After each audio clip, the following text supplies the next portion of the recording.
Welcome to the fourth week of the Marist Young Adult Online Lenten Retreat. I'm BB Chang, and I'm your host for this scripture-based retreat.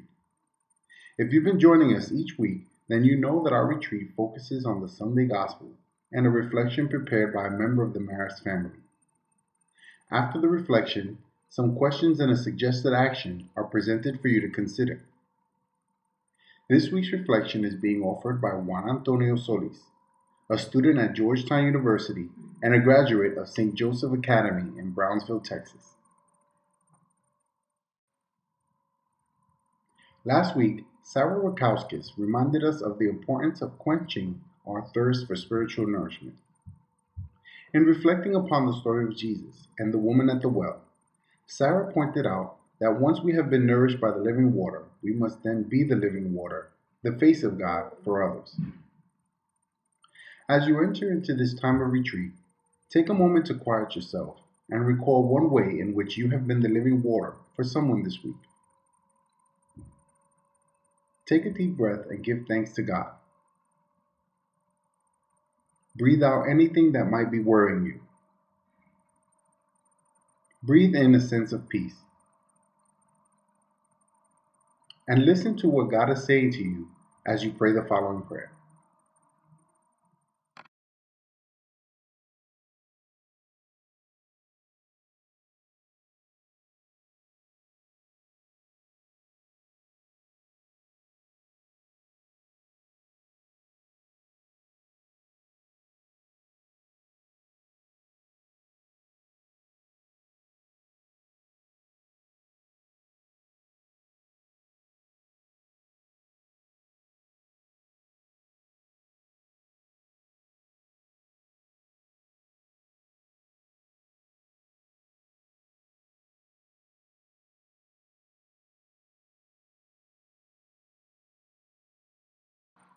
A reading from the Holy Gospel according to John.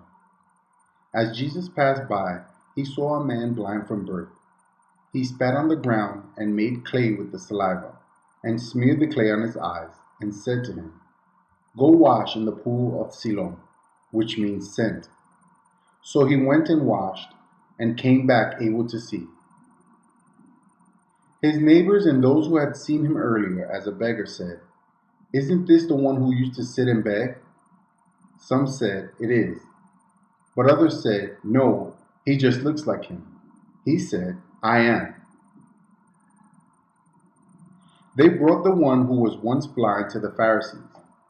Now Jesus has made clay and opened his eyes on the Sabbath. So then the Pharisees also asked him how he was able to see. He said to them, "He put clay on my eyes, and I washed, and now I can see." So some of the Pharisees said, "This man is not from God, because he does not keep the Sabbath." But others said, "How can a sinful man do such signs?" And there was a division among them. So they said to the blind man again, "What do you have to say about him, since he opened your eyes?" He said, "He is a prophet." They answered and said to him, "You were born totally in sin, and are you trying to teach us?" Then they threw him out. When Jesus heard that they had thrown him out, he found him and said, "Do you believe in the Son of Man?" He answered and said, "Who is he, sir, that I may believe in him?" Jesus said to him, "You have seen him, and the one speaking with you is he."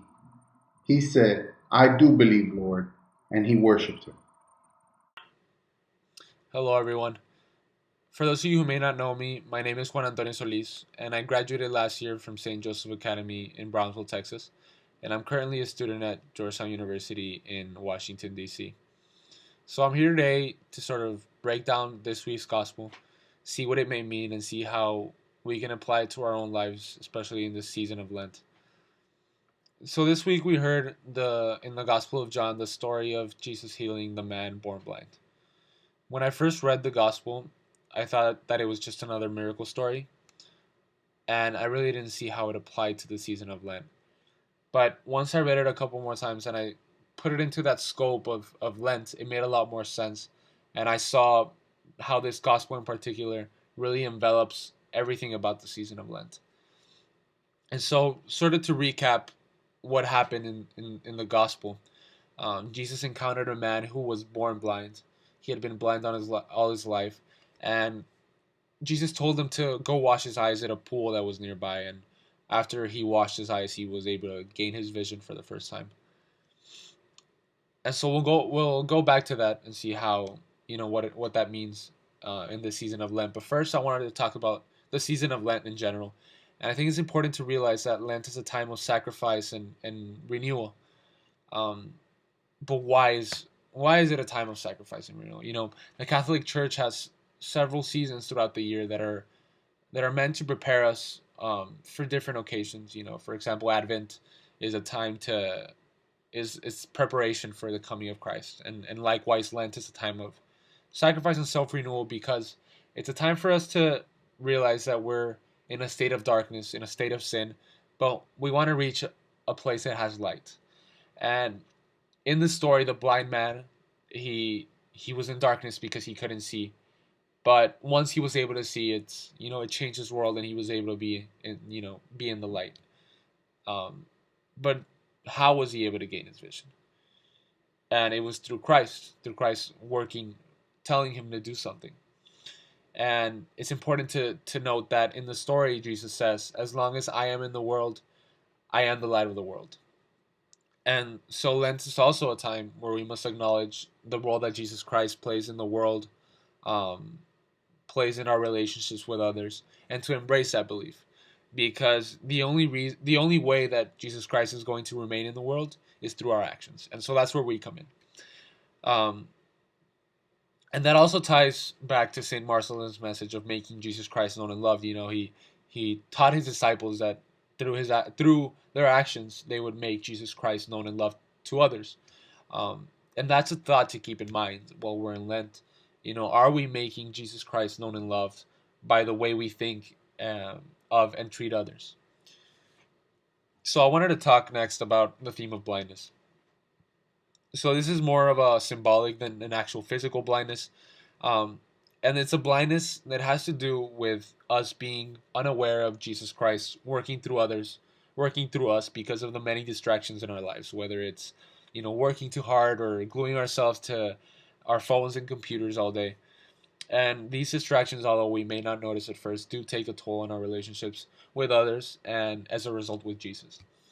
And so we need to envision Lent as a time of sacrifice, because through sacrifice comes humility. And I think it's when we're our most humble that we can notice Jesus Christ working in others and um, working through us. And I think that's the most important part about Lent is taking a step back. It allows us to take a step back and um, see how we treat others, see how our actions are either making Jesus Christ known and loved or doing the exact opposite. Um, so this week, I challenge you, for not only for this week but for the rest of Lent, is to, you know, keep working through the sacrifices that we decided to make on Ash Wednesday, um, because it is going to help our relationships with others. Um, and so my challenge is to, keep on making those sacrifices, but furthermore, um, trying to become aware of how Jesus Christ is present in our lives and present through others, how he works through others, how he works through us. Um, and then my last challenge will be to accept those opportunities that Jesus Christ brings through others, and also realize that he's also working through us for others. And so with that, I leave you. I hope I wasn't too confusing, but God bless. In addition to considering the challenges presented by Juan Antonio, take a few moments to reflect upon the following questions. Juan Antonio points out that our Lenten sacrifices make us more humble, and that when we are our most humble, we are able to see Christ working through us and through others. What might you do to increase your humility? Juan Antonio also reminds us that Jesus Christ remains in the world through our actions. How are you making Jesus Christ known and loved through your actions? How might you do more and be more for others during the remaining weeks of Lent? Hopefully, the last reflection question help you to decide on some actions for the week? If not, here is one suggestion that might help. Blindness comes in many forms. Although we may not be physically blind, we can be blind to the many needs in our society. Pay attention to your experiences this week and identify a need that you might be able to address. Notice the homeless person. Recognize the underpaid and underappreciated. See the poor care given to the environment. And then do something. On behalf of the Marist Young Adult Program, thanks for participating in the 4th week of our online Lenten retreat.